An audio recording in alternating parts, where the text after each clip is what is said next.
Right, assalamu alaikum everyone and welcome back to the Pepe update today. So Pepe has invalidated this bear flag here, and it does look like the intention of Pepe is to basically go back for a retest, right?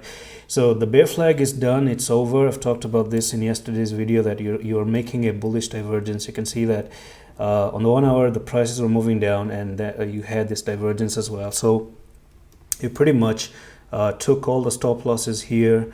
You did what is known as long and short squeeze at the same time. So it's getting a bit difficult to kind of trade anything right now.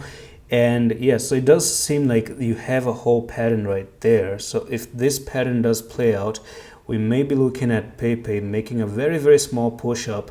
And we're going to go from there to there, and we might be looking at a move back up. This is going to be a trade of nearly 9.23%. I kind of think that's where you're looking to go back. And when you go back up there, that is where we may see what happens next for Pepe, because that is the main retest here.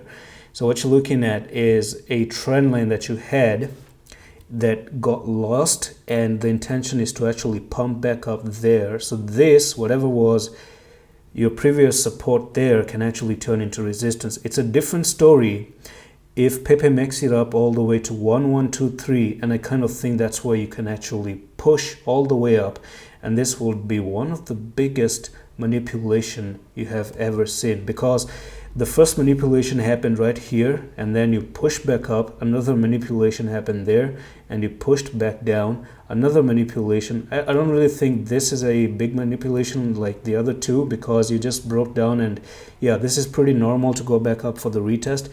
That's okay, maybe not manipulation, but thing is, if you get rejected here, you start your journey to go all the way down there, right?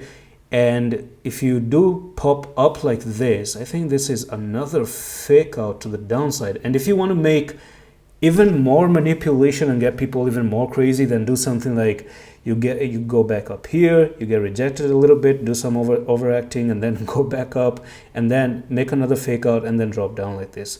This will be totally I will say this is just pissing off the traders, whoever is trying to trade.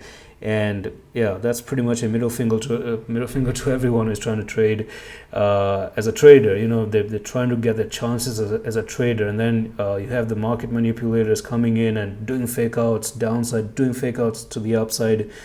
That's just way too much. So that's all for this video. I'm going to see you in the next one. I love you.